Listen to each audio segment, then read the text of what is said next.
Les doy la bienvenida a cada uno y cada una de ustedes a esta reunión de confirmación. Hoy vamos a finalizar nuestra introducción a la Biblia. Vamos a tratar de ver cómo se ha formado la Biblia para que podamos tener plena conciencia de cómo es que la palabra de Dios llega a ser lo que nosotros conocemos hoy, que, como hemos dicho, no cae del cielo, no está escrita por ángeles, no aparece con letras de oro en idiomas celestiales, ni tampoco está hecha por arcángeles y sus trompetas, sino que por seres humanos que, inspirados por Dios, pueden compartir aquello que han aprendido. Comparten su fe, sus experiencias, sus profecías dadas por Dios y también sus dudas, sufrimientos y consejos. Desde ahí es que vamos a unirnos en oración y así nos ponemos en las manos de Dios. Oremos. Amado Padre Celestial, te pedimos que seas tú quien infunda en nosotros tu Santo Espíritu para poder recibir tu palabra, para poder comprender tus mandamientos y también para hacernos parte de una larga tradición de creyentes en tu iglesia que nos permita sentir cómo tu historia de salvación es también nuestra propia historia. Rescátanos de todo mal, de toda soledad y oscuridad y danos de la luz de Cristo todos los días de nuestra vida. Te lo pedimos en nombre del mismo Jesucristo, tu Hijo, nuestro Salvador. Amén.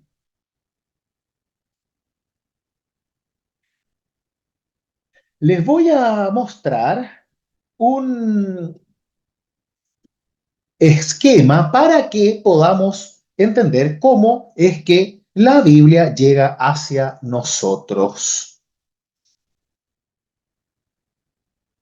El camino de la Biblia, cómo la Biblia llega hacia nosotros.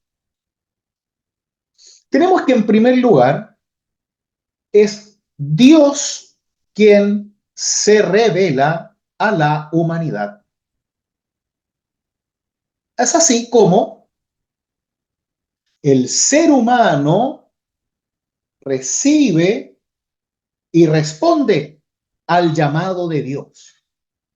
Ese es el ejemplo que tenemos con los llamados patriarcas. ¿Recuerdan quiénes son los patriarcas? Los padres de la fe. Abraham, Isaac y Jacob, que aparecen en el Génesis. Desde ellos se transmite la bendición de Dios. Y así, junto con Abraham, Isaac y Jacob, que son abuelo, padre y nieto, luego Jacob va a tener 12 hijos, esos 12 hijos van a ser 12 tribus hijas de Jacob.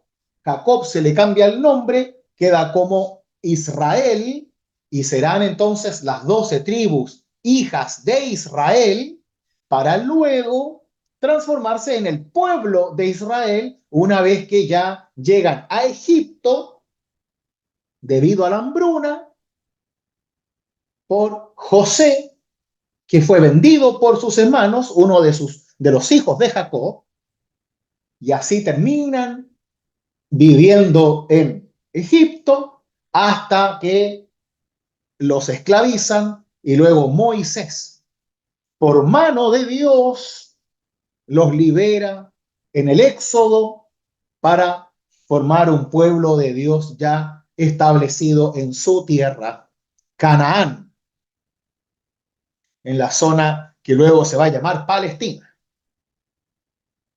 En todo este proceso del Antiguo Testamento, es el ser humano que constantemente va tratando, no siempre le funciona, responder al llamado de Dios. Dios, por ejemplo, le hace una triple promesa a Abraham, que es que le va a dar bendición, le va a dar descendencia y le va a dar tierra. Pues esa triple bendición, esa triple promesa de Dios dada a Abraham se va a repetir con su hijo Isaac, con su hijo Jacob, después con José, con Moisés, etcétera, hasta el nuevo pacto que viene a cerrarse con Jesús. Esa es un poco, muy brevemente, la historia de la Biblia. Pero ¿cómo es que eso llega hacia nosotros? En primer lugar, llega por tradición oral. Esto significa que se va contando de boca en boca. Lo recibimos porque los padres y las madres se lo dijeron a sus hijos hace 4000 años atrás. Y esos hijos se lo contaron a sus hijos. Y de esos hijos a esos hijos. Hasta que eso se transforma en una verdadera tradición en donde todos contamos la misma historia de una experiencia con Dios, de una revelación de Dios que permanece por las generaciones y que va dando identidad a nuestra fe. Por ejemplo, nosotros estamos prontos a celebrar Navidad y cada uno va a, de alguna manera u otra, contar esa historia de Navidad. La vamos a escuchar en la iglesia, se la contamos a los niños y así vamos creciendo con una identidad como cristianos con este tipo de relatos que siempre los vamos a contar también oralmente. El tema es que el oral se va perdiendo con el tiempo y más aún va perdiendo fidelidad. ¿Por qué? Yo te cuento una cosa a ti, tú la cuentas al otro con un poquito más de adjetivos y el otro se lo cuenta un poco más, etcétera. Por eso llega un momento en donde esa tradición tiene que ponerse por escrito. Y es así que cuando se pone por escrito, entendemos que se empiezan a juntar todos los relatos y experiencias de fe. Entonces, hay momentos en donde a alguien se le ocurre, normalmente sacerdotes, personas ligadas al ritual de la fe, que empiezan a poner por escrito. Por ejemplo, los relatos de Adán y Eva, las experiencias de Abraham, las batallas de David, los salmos de David, las experiencias de Moisés caminando por el desierto con el pueblo. Desde ahí, que esa tradición escrita se va realizando en forma de papiros. Entonces, cada historia vendría a ser un papiro. Luego se van haciendo historias más completas y se hacen unos verdaderos rollos de cuero normalmente que van guardando más información. El problema está en que esa tradición escrita se hace desde distintas tradiciones orales. ¿Qué significa eso? Que el que escribió el relato de Adán y Eva, por ejemplo, de la creación, lo tiene en su rollo o papiro, pero después le va a llegar otro relato de otro entendimiento, de otro relato que habla sobre la creación. Y esos se juntan. Y así, por ejemplo, tenemos el Génesis 1, un relato, y el Génesis 2 y 3, otro relato. ¿Por qué? Porque son distintas tradiciones orales, distintas experiencias de fe que se juntan por fidelidad a Dios en un mismo libro. Lo mismo pasa, como ya hemos dicho, con la historia, por ejemplo, de Moisés, de los reyes, del mismo Jesús, en donde distintas experiencias de fe que se van contando de boca en boca, se van poniendo por escrito de maneras diferentes porque vienen de tradiciones diferentes. Por eso tenemos 4 evangelios, por eso está el Éxodo y Números, Levítico y el Deuteronomio, que se llama incluso segunda ley, porque es una reinterpretación del Éxodo. Y así se van respetando esas tradiciones escritas y se dejan todas, porque no existe una que sea la única verdadera, sino que todas tienen una verdad. ¿Por qué? Porque hablan de una experiencia de revelación con Dios. Y eso es lo importante. Independiente si una dice que Jesús fue a la izquierda y al otro dice que fue a la derecha, no importa. Lo importante es que todas recibieron una revelación de Dios y la compartieron en comunidad. Y eso es lo que hace realidad la tradición escrita. Luego, esos escritos, esos papiros, esos rollos en la antigüedad, que se escriben durante cientos de años, ojo que recuerden, se hacía todo a mano, pasan por un proceso de redacción final, que quiere decir una recopilación de los escritos y una edición de los mismos para unirlos en un solo libro, por ejemplo. Y esos libros después unirlos por el tema. Por ejemplo, ponemos los 4 evangelios juntos, ponemos el libro de los hechos después, etcétera. Una vez que esos escritos llegan a una cierta madurez comunitaria, pasan por un proceso de canonización. El canon viene de la palabra griega kanun, que significa norma o regla. Entonces, la canonización implica que los textos que se tienen como redacción final y los textos recopilados llegan a un momento en donde ya no se van a cambiar y quedan como reconocidos en una institución de sagrados e inspirados por Dios y como una norma de fe para el pueblo. Y se cierra. El canon significa que se cierra. Es como cuando uno hace un estatuto y uno puede trabajar el estatuto durante mucho tiempo, pero llega un momento en que el estatuto se cierra y queda cerrado. Así el proceso de canon de la Biblia es cuando se eligen los relatos, los escritos, los libros bíblicos y se dice, estos son los que son fidedignos. ¿Por qué? Porque su historia cierra. Los demás, que quedan afuera, que se van a llamar apócrifos, son de dudosa procedencia y dudosa teología, entonces quedan afuera. Este proceso de canonización va a llevar a una experiencia que va a quedar algo llamado Biblia hebraica o hebrea, conocida por nosotros el Antiguo Testamento, y un Nuevo Testamento. El Antiguo Testamento va a estar escrito en hebreo, el idioma del pueblo de Israel, y el Nuevo Testamento en griego. Claro que hay partes del Nuevo Testamento que están en arameo, pero eso da lo mismo, eso es puro para hacer películas nomás. El Antiguo Testamento, piensen que empieza su historia alrededor del año 2000 antes de Cristo y recién se cierra el año 90 después de Cristo.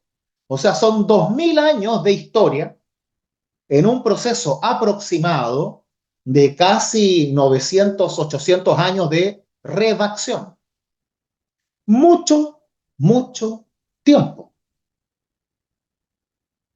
El Nuevo Testamento, que solo tiene un periodo de 100 años aproximadamente entre el nacimiento de Jesús y la iglesia de los apóstoles, recién se empieza a cerrar como canon en el Sínodo de Hipona en el 393, que no queda totalmente establecido, pero ahí se hace una primera lista de los libros que son reconocidos por las iglesias, que coincide con la lista que Lutero después va a tomar para hacer su Biblia en alemán y que luego será el canon que la misma Iglesia Católica va a tomar en el Concilio de Trento en el siglo XVI y va a agregar los deuterocanónicos, que lo vamos a ver ahora. ¿Se entiende hasta aquí, supongo? Si no, me interrumpen.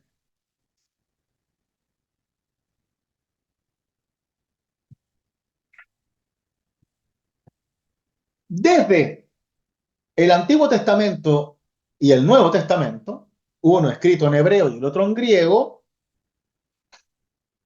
vamos a tener primero la Biblia Católica Romana, que como el griego era el idioma oficial de la filosofía y de la iglesia, ellos tomaron una versión no original de la Biblia que se llama la Vulgata. La Vulgata, que está aquí, es una traducción de la Biblia al latín, que era el idioma del Imperio Romano. Esa Biblia al latín la va a traducir desde el Nuevo Testamento griego, pero no usa el Antiguo Testamento en hebreo porque se reconocía el griego como un idioma más sagrado.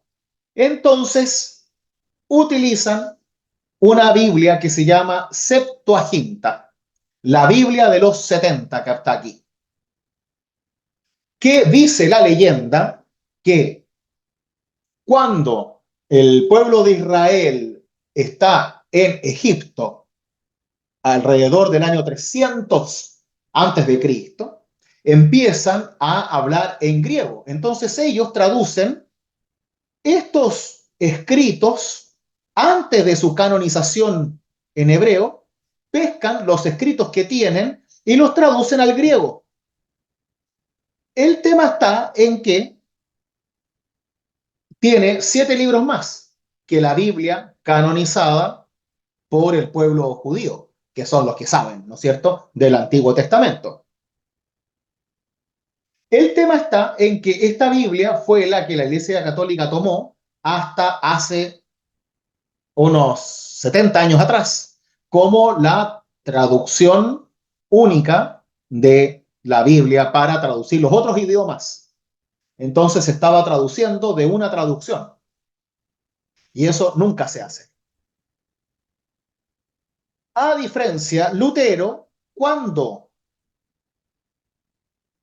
traduce su Biblia al alemán, él dice, bueno, ¿quiénes son los que saben del Antiguo Testamento? Los judíos. Entonces tomo la Biblia hebrea, en hebreo, y tomo el Nuevo Testamento en griego y lo traduzco al alemán desde los originales,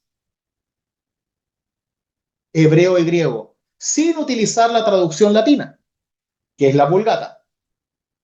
Y así él realiza el primer canon protestante de la Biblia, que en realidad es el primer canon cerrado de la Biblia que se establece, porque antes habían Biblias, pero no todas eran iguales. Desde que Lutero hace su traducción, se empieza a tomar en serio el hecho de cerrar de una vez por todas el escrito de la Biblia como un todo. Y por eso, luego de que Lutero establece la Biblia alemana, la Iglesia Católica no tarda en el Concilio de Trento, de hecho, de parte el mismo año en que muere Lutero, para que ellos también digan, esta es la Biblia oficial, la Vulgata en este caso. En latín, ojo que la Iglesia Católica hace muy poco tiempo permite que la Biblia se lea en el idioma popular. Recién desde el Vaticano II, antes se leía en latín, mientras que ya desde el siglo XVI todos los protestantes y evangélicos leen la Biblia en su idioma, ya sea cual sea. Así es como la Biblia llega hacia nosotros.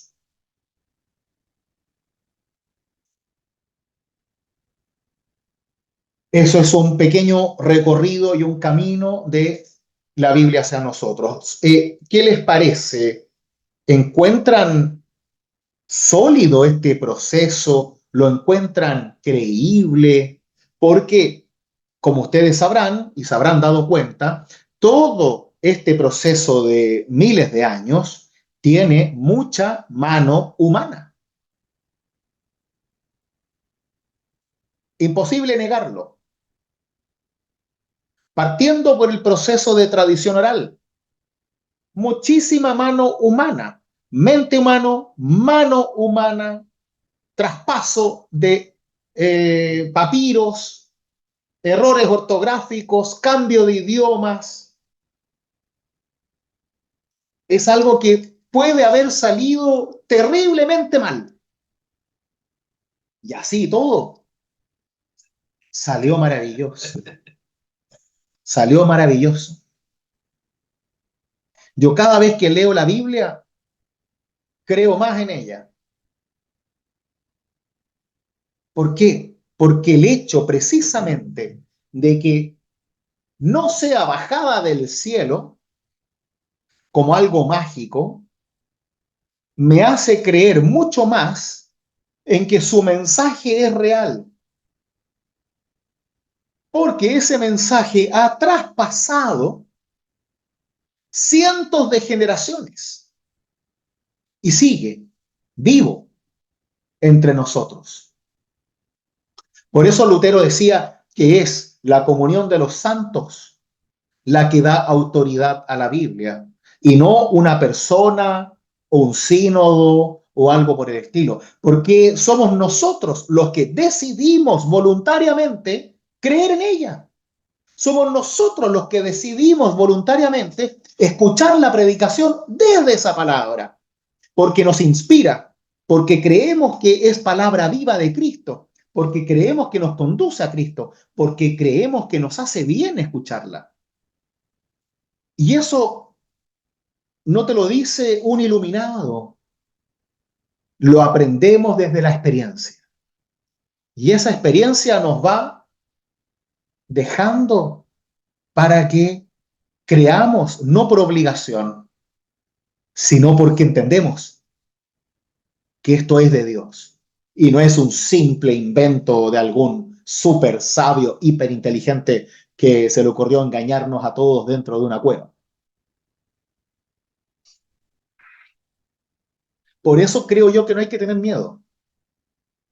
Aunque te puedan decir un montón de leyendas de que Constantino escondió libros, de que el Vaticano miente y un montón de cosas que no tienen sentido, a la larga cuando uno lee la Biblia, porque muchos de los que reclaman no la leen, cuando uno realmente la lee, se da cuenta que ahí está Dios. En todo, ahí está Dios. Y por eso creemos en ella. No porque lo diga yo, no porque lo diga Lutero, no porque lo diga un concilio, porque realmente creemos que ahí está la palabra de Dios. Y eso lo creemos juntos. Y eso es hermoso, porque nos habla de libertad en la fe. Y nadie está obligado a creer en esta palabra, sino solo a creer que esta palabra le hace bien. Y eso es maravilloso. Por eso es importante reconocer este proceso, tanto humano como divino, de cómo la Biblia llega hacia nosotros. Que esto es muy resumido, por supuesto, pero hay muchos libros para poder entender más. Yo les puedo pasar después material también. ¿Mm? A modo de consulta, la verdad. ¿Cómo ven la literalidad de algunos libros? Por ejemplo, Jonás, el, la, la interpretación que algunos le dan al libro de Cantares, que hay que leerlo en respecto de Dios y la Iglesia, ese tipo de intenciones que le dan a algunos libros. ¿Qué opinan del luteranismo, digamos, hacia eso? Para nosotros, todos los libros se interpretan, pero no hay una sola interpretación. Yo creo que uno tiene que guiarse a través de la lectura personal y también la lectura de distintos comentarios, dejarse llevar por las distintas interpretaciones y ver cuál es la que más te hace sentido. Pero yo no te puedo decir que hay una sola exacta, porque también la historia de la interpretación va cambiando según nuestra propia historia. Uno mismo va creyendo cosas distintas de lo que va leyendo según el momento en la vida. Por eso en general nosotros nunca hablamos de literalidad, sino más bien de interpretación, porque creemos que la Biblia siempre se interpreta. Por supuesto que con sus límites. El primer límite es que uno nunca puede decir que la Biblia dice otra cosa de lo que dice, por ejemplo. Pero en el caso que dijiste tú de interpretar el cantar de los cantares como el esposo y la esposa, que vendría siendo Dios y el pueblo, o Dios y la iglesia, me parece bien, no me hace ruido. Habrán otras interpretaciones también, como la que hacemos del Apocalipsis, por ejemplo, que esa es una línea la que yo estoy siguiendo, hay otras también. Algunos te van a empezar con las dispensaciones y todas esas cosas raras que se estudian en algunas partes. Y bueno, habrá que conversarlo y habrá que ponerse de acuerdo, pero no existe una sola forma de interpretarlo. Como te decía, yo creo, al menos nosotros solemos defender que la Biblia siempre se interpreta, pero no se hace este cuestionamiento tan certero de si es una leyenda o una epopeya o un mito. Eh, para mí siempre hay un mensaje y eso es lo importante, que es lo que vimos en la reunión anterior. Nosotros debemos buscar el mensaje del relato y no discutir lo que el relato no quiere discutir. Por ejemplo, la ciencia. Si el mundo se hizo en 7 días o no, importa muy poco. Sí. Ahora, el mensaje de que el mundo se hizo en 7 días y cómo se hizo, o si Dios lo hizo desde el barro como un alfarero, ahí está lo que nosotros debemos trabajar. Lo mismo con Moisés, si Moisés cruzó el Mar Rojo y lo levantó y pasaron todos sequitos tomando sol por el poder divino, maravilloso. Ahora, si pasaron por el lado donde no había agua, bien también, lo importante es que pasaron, que Dios los rescató. Si Jesús caminó sobre piedritas cuando, como el chiste de Condorito, ¿no? Cuando caminaba sobre el agua o caminó sobre el agua, a mí no me hace gran efecto porque yo no necesito que Jesús vuele. Me encantan los milagros, pero no necesito que haga esas cosas, no me sirven para nada a mí. Lo importante es que Jesús va y llega, como sea, a sus discípulos.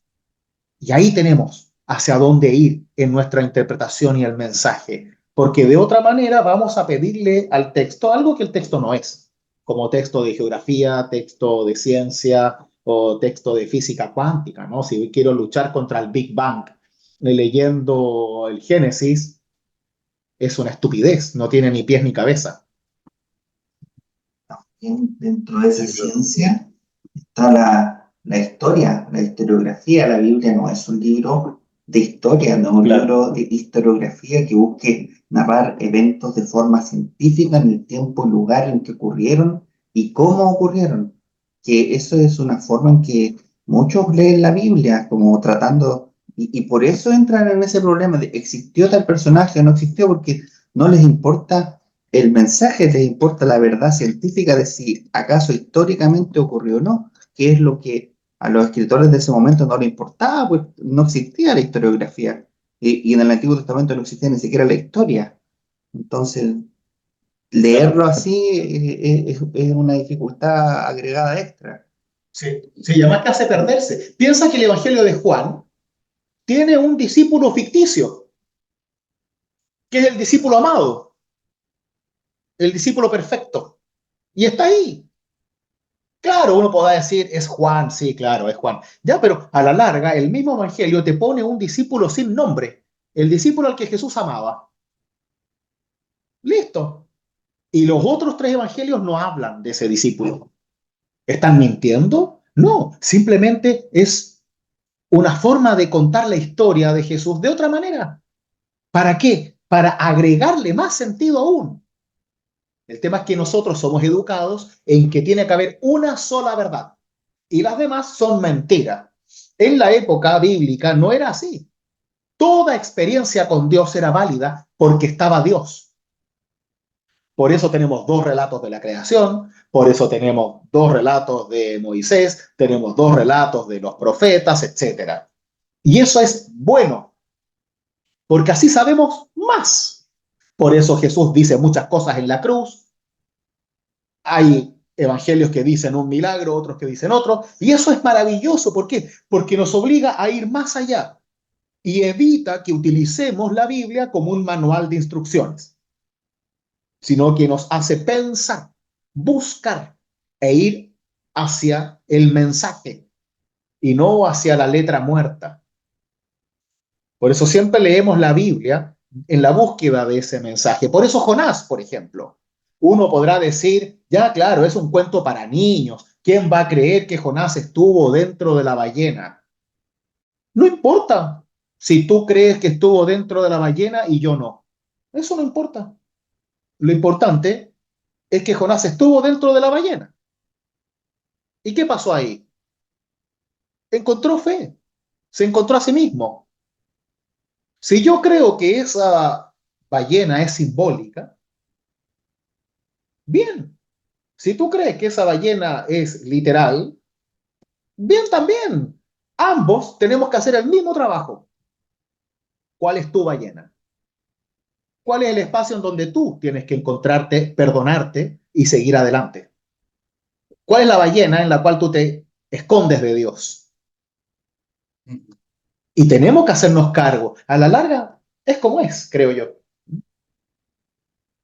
Alex, ¿No? Debe decirle que si es cuento, historieta, lo que sea, pero en el relato del Padre Bueno, por ejemplo, ¿y cómo lo tomo? Yo lo veo de que cuántos no han vivido esa propia experiencia y es real.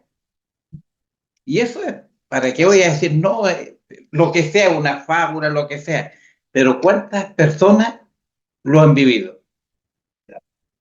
por la experiencia, por ¿no? la experiencia? Por eso yo en general hablo de relatos. Cuento no me gusta usarlo porque cuento tiene una cuestión como de invención para niños, ¿no? Yo hablo de relatos bíblicos. Y luego ese relato bíblico puede ser una parábola, puede ser un mito de origen, como en el caso de la creación, puede ser una epopeya, como el caso de Sansón, puede ser un relato biográfico, etcétera. ¿Mm?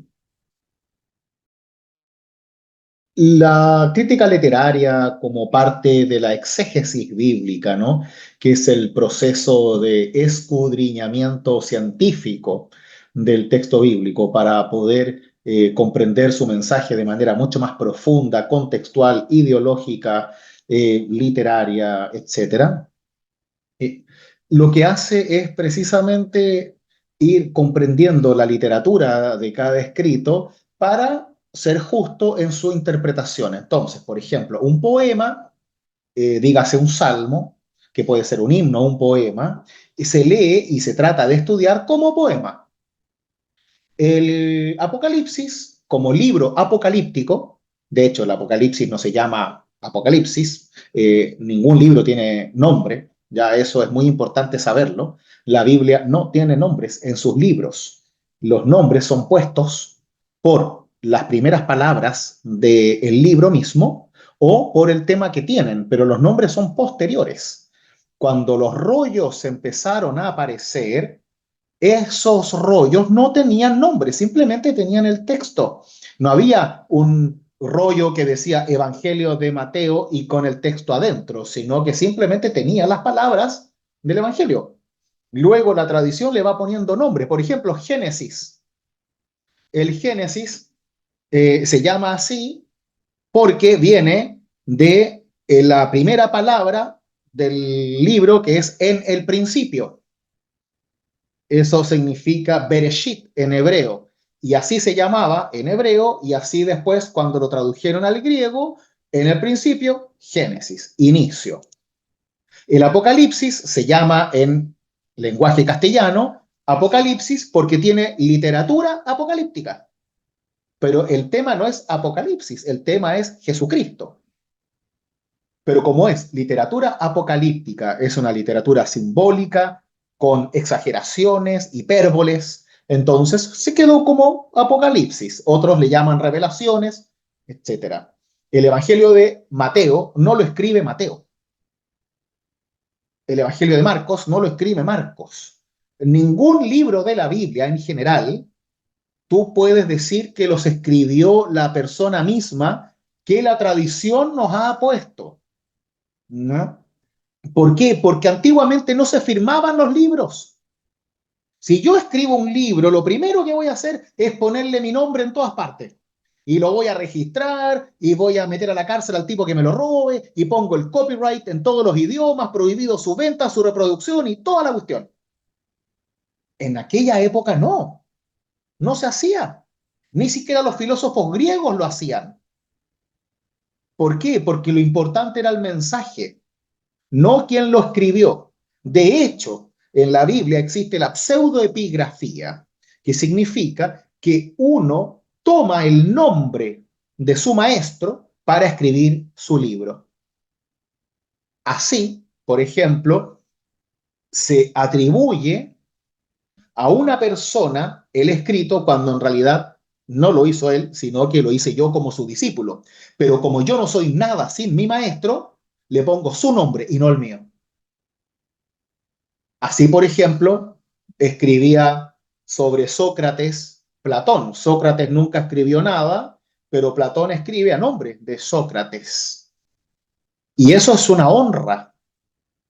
El Eclesiastés, por ejemplo, dice que lo escribió Salomón, pero no lo escribió Salomón, sino que se atribuye, como es un libro de sabiduría, y Salomón es el sabio del Antiguo Testamento, entonces se atribuye a que lo escribió Salomón. Pero no importa.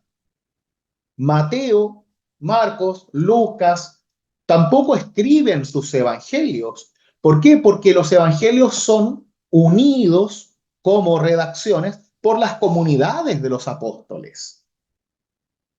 Y es así que esas comunidades, desde la tradición oral hacia la tradición escrita, van tomando los relatos y los ponen por escrito.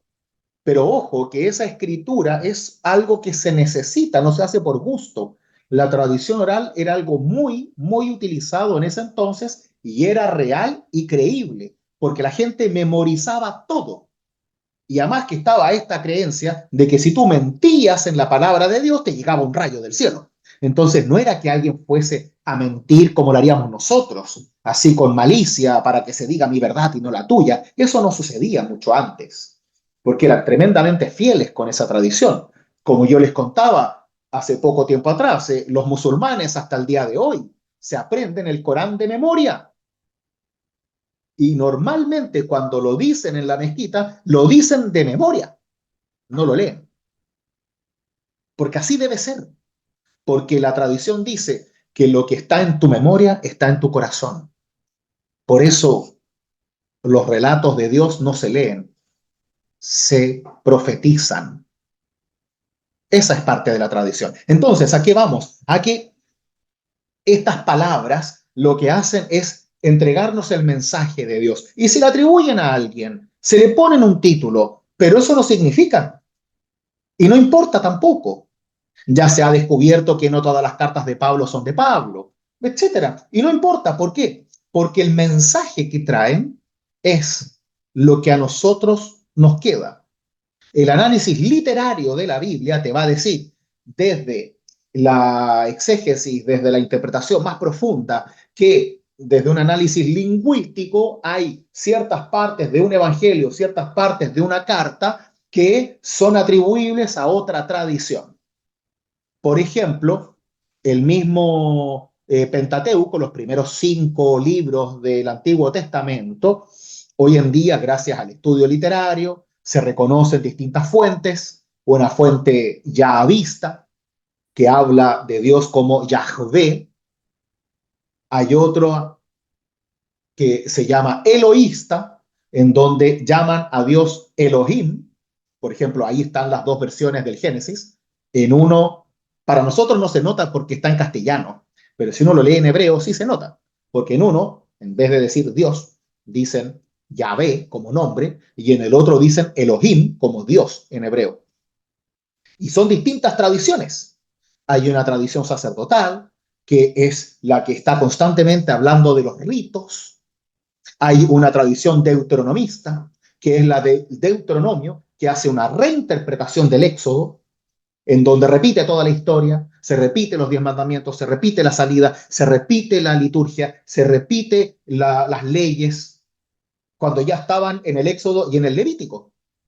Entonces hay distintas manos, pero cada mano tiene, y esto es lo importante, una experiencia con Dios que permanece, en donde la verdad de Dios está en esa experiencia y no en quién la escribe y desde cuándo la escribe. Por eso lo que nosotros tenemos en la Biblia son experiencias de fe. Y tal como dijo Héctor, no es un libro historiográfico, sino un libro de experiencias de fe. Y por eso es verdad. Porque tu experiencia de fe también es verdad. Y si tú escribieras un libro, ese libro sería verdad. Porque habla de lo que es tuyo con Dios.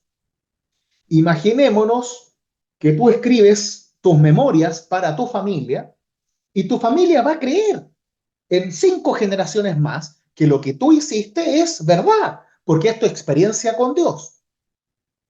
No estás explicando los terremotos, no, estás hablando de tu experiencia con Dios. Y eso es verdad, porque existe. Y nosotros nos vamos nutriendo de esas experiencias para aprender a vivir nuestras propias experiencias.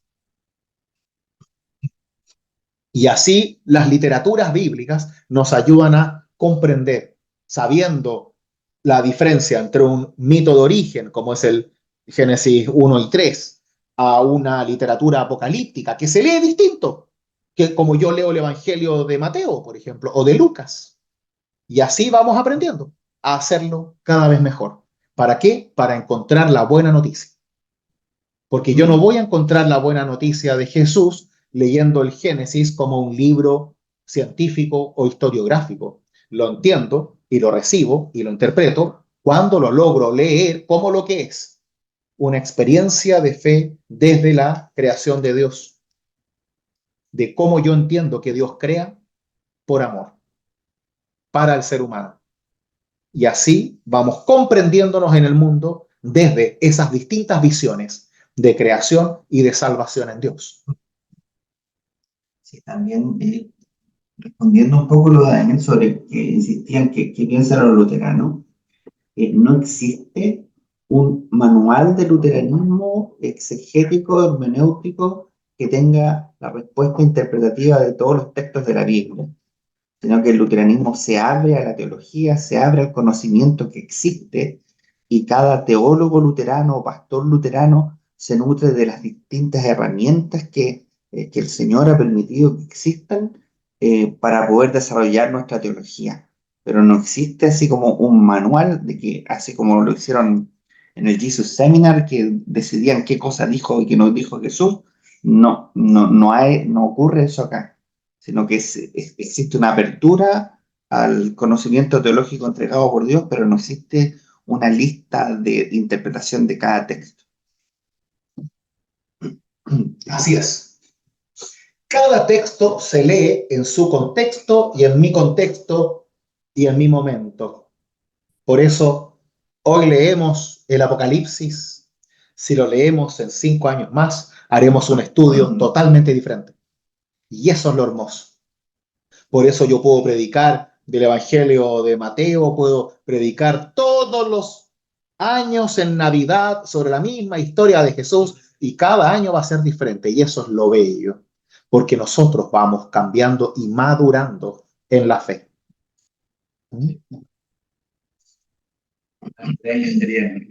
Quiero rápidamente mostrarles un poco lo mismo que les mostré recién, pero desde la historia, de cómo van pasando los eventos. Después esto se lo puedo mandar igual, así que no se preocupen, para que no se abrumen con la información. Solo me interesa que lo vean.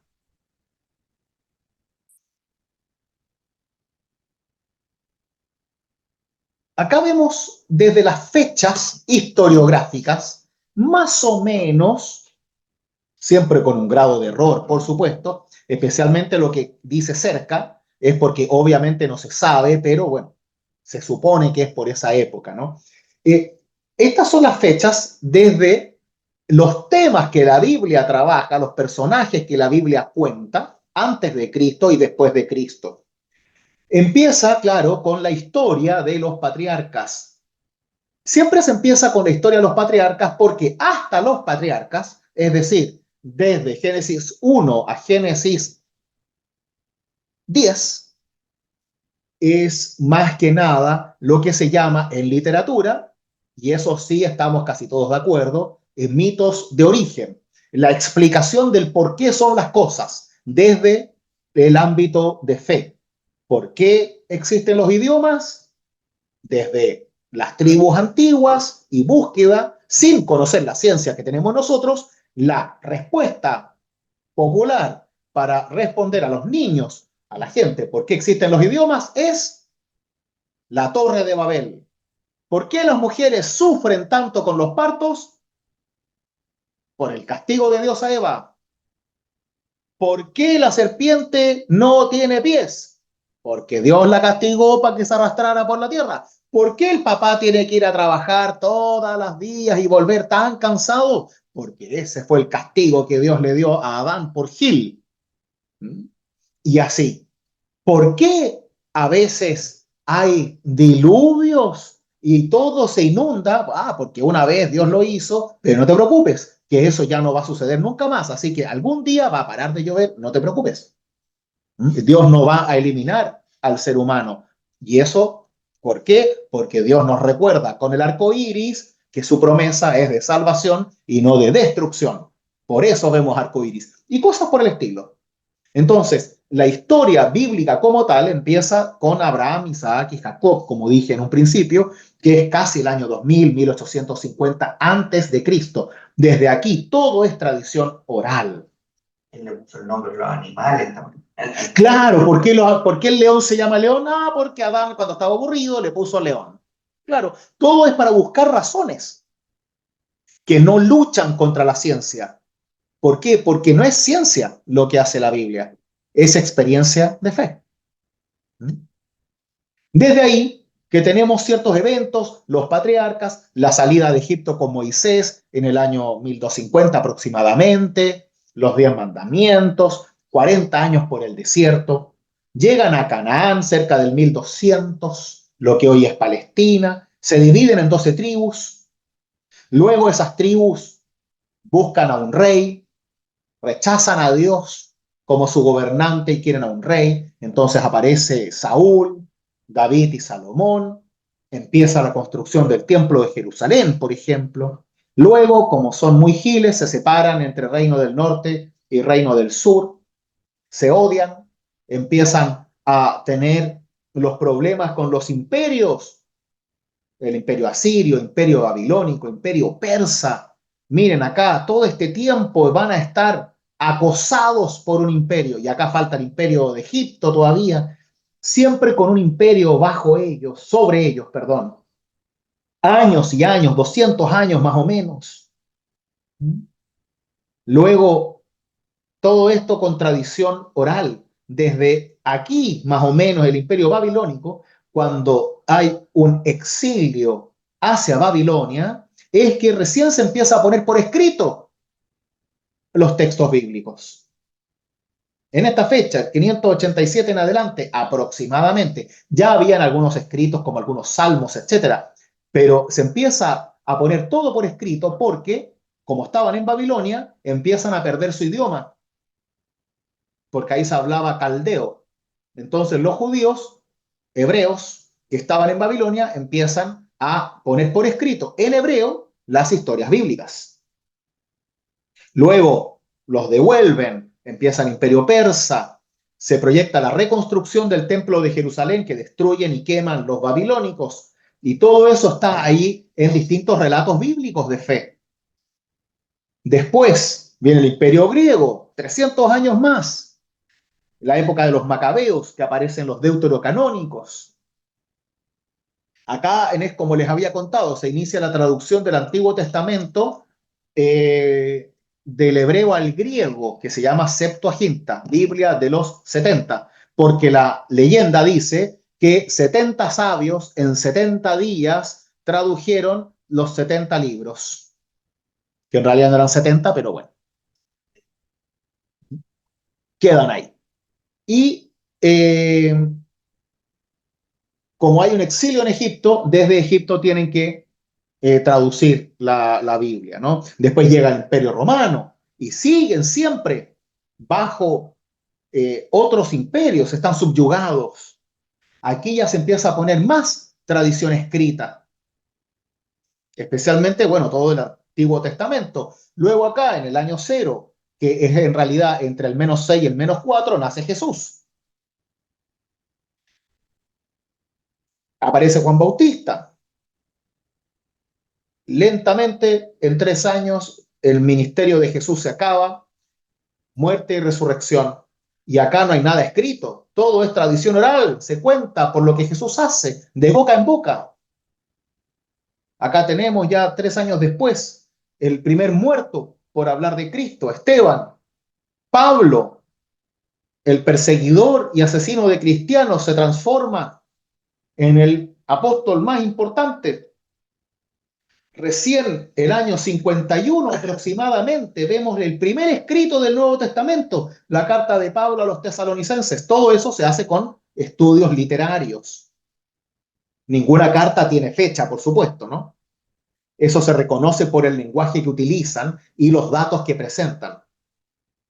Después, ¿qué es lo que tenemos? Empieza a ponerse por escrito las historias de Jesús. Cerca del 65 aparece el Evangelio de Marcos, que es un evangelio que se escribe bajo persecución, entonces es un evangelio rápido, preciso, corto, sin detalles. ¿Por qué? Porque tenían que hacerlo para no olvidar lo más importante de Jesús.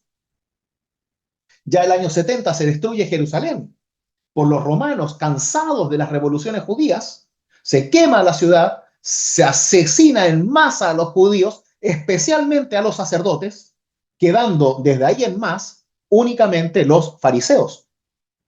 Hoy en día los judíos que uno conoce en realidad son fariseos, vienen de esa tradición, porque los romanos se encargan de destruir el sacerdocio. Más adelante, después de la destrucción del templo, aparecen los evangelios de Lucas y Mateo. Recién en el año 90, el sínodo de Jamnia va a establecer el primer canon del Antiguo Testamento por los fariseos sobrevivientes, que lo hacen por necesidad, para no perder su tradición. En el 95 existe una de las peores persecuciones a los romanos, con miles y miles de muertos bajo los leones, quemados y crucificados, lo cual hace que se termine prontamente la redacción de los escritos del Nuevo Testamento. Así aparece el Evangelio de Juan, que es una reinterpretación de los otros evangelios desde un punto de vista de la misión. Y las cartas de Juan, el Apocalipsis, y por supuesto que las otras cartas de Pablo que ya estaban ahí, rondando por todo el Imperio Romano. Recién en el 313, el emperador Constantino, primero el Grande, promulga la tolerancia religiosa y más adelante va a poner el cristianismo como religión oficial del Imperio Romano. Deja de ser perseguida por 300 años para volverse religión oficial, junto con las otras religiones, ¿eh? No es que hayan matado a las demás, pero ya no era perseguida, era oficial.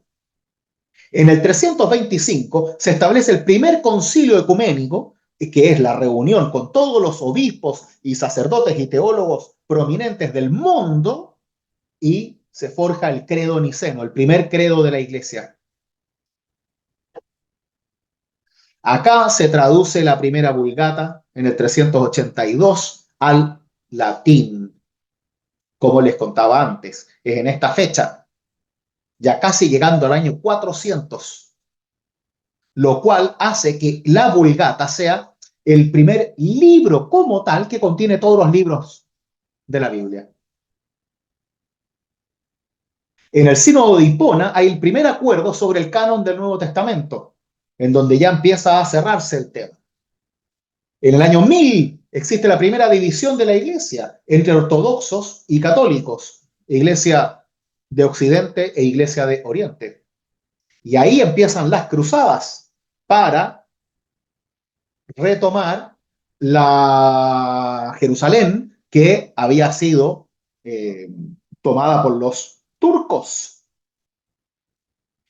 En el 1517 empieza la reforma de Martín Lutero, ya el 21 los comulgan, y entre el 24 y el 34 va a hacer su Biblia en alemán, que es el canon de Lutero. Acá Lutero, uno no dimensiona lo que hizo Lutero en verdad. O sea, Lutero se hizo parte de la tradición histórica de toda la iglesia, como si él fuera un concilio, y traduce la Biblia como él cree que hay que hacerlo, y le achunta.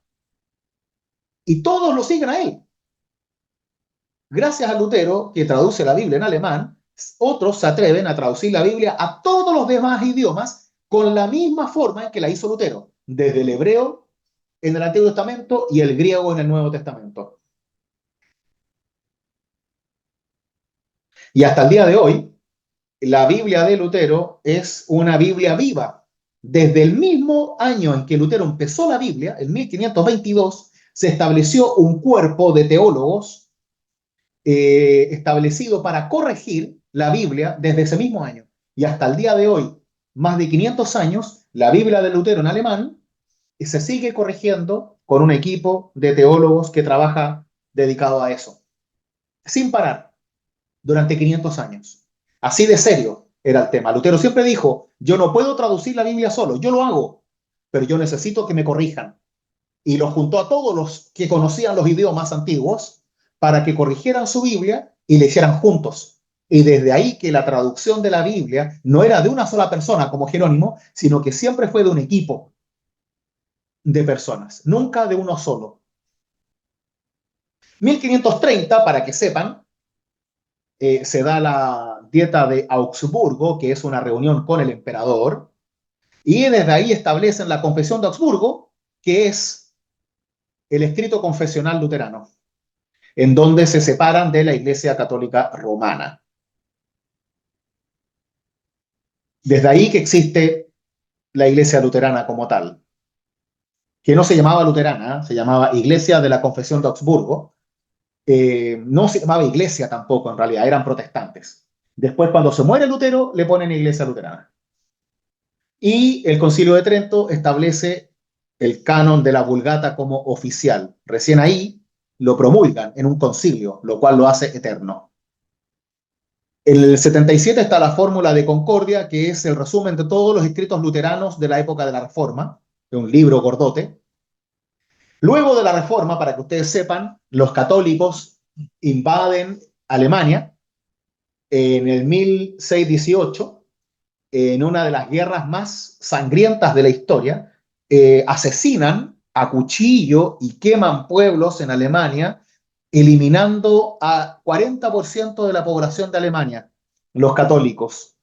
Nunca nadie habla de esa guerra, que es la famosa Guerra de los 30 años. Es realmente uno de los eventos más violentos de la historia y lleno de odio.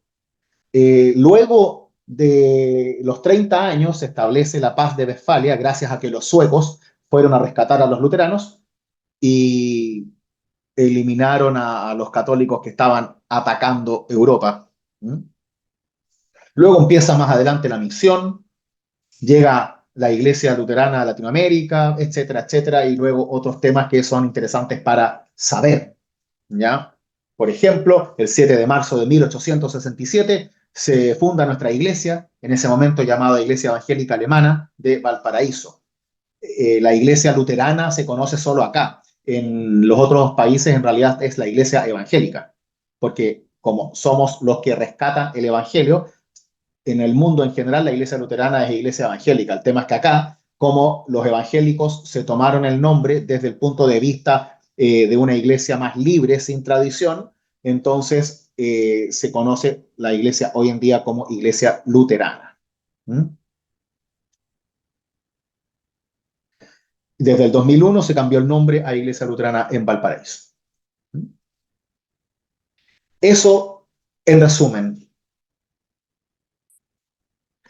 ¿Por qué les digo esto? ¿Por qué? Porque necesitamos comprender que toda la historia bíblica tiene un sentido de un mensaje de Dios para que nos sintamos parte de la tradición. No nos sintamos que la historia bíblica es como un todo que está lejano a nosotros, sino que esa historia bíblica establece una tradición de revelación y práctica de fe con Dios. Y nosotros hoy en día somos parte de esa tradición. Por eso incluí incluso hasta la nueva constitución política de Chile en 1925, que establece la separación de iglesia y Estado, porque es importante que entendamos que somos parte de algo que excede nuestras experiencias, pero que nos incluye en las experiencias de fe de hace 4.000 años atrás. Y esa es nuestra historia. Por eso siempre tenemos que entender que nosotros somos judeo-cristianos. La iglesia luterana no parte con Lutero. La iglesia luterana parte con Abraham, con Isaac, con Jacob y con todos los que vinieron después, porque esa es nuestra historia.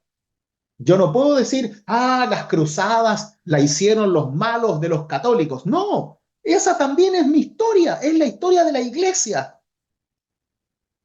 La única forma que no cometamos los mismos errores es que nos hagamos parte de esa historia y entendamos que todos podemos caer en esos errores. Entonces la tenemos que ver siempre como un todo y nosotros somos parte, un eslabón más de esa cadena maravillosa de fe que es la revelación de Dios en el mundo. Y la Biblia nos recuerda esa revelación. Después lo harán los escritos de los padres de la iglesia, lo harán otros escritos más que nos ayudarán a comprender, quizás de mejor manera, los escritos bíblicos. Pero la revelación de Dios se manifiesta también en nuestra experiencia de fe. Y esa experiencia de fe la tenemos en gran medida desde los escritos bíblicos. Ahí aprendemos a cómo creer y también en qué creer, para que esa historia pueda seguir muchos, muchos años más y que sea Dios quien salve, rescate y muestre su amor, tanto hoy como todos los años que le queden a este mundo hermoso que Dios hizo por amor a nosotros.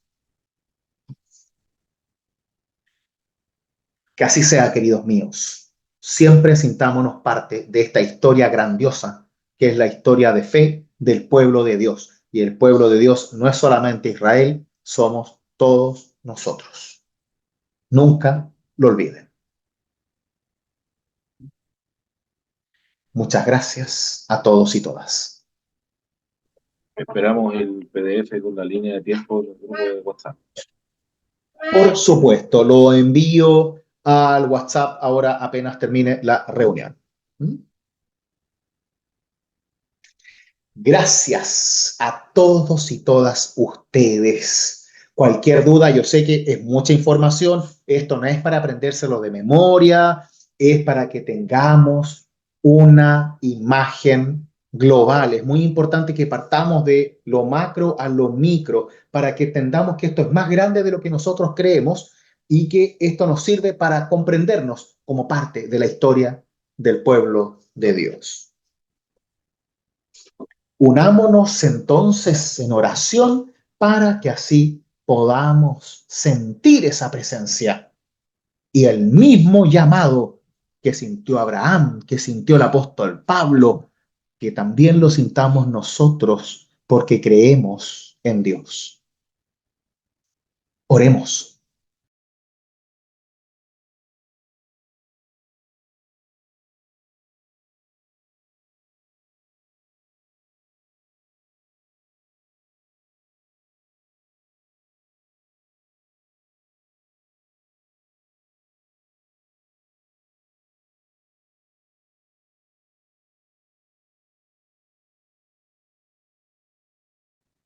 Amado Dios, gracias por haberte revelado en este mundo y haberlo hecho a través de personas frágiles, pecadoras, llenas de dudas como nosotros. Gracias porque así haces que tu mensaje sea creíble, porque es así como nosotros también lo transmitimos de boca en boca, mediante escritos y predicaciones, con nuestros pecados y dudas también, buscando una fe que haga bien en este mundo y que refleje la luz de Cristo y no la nuestra.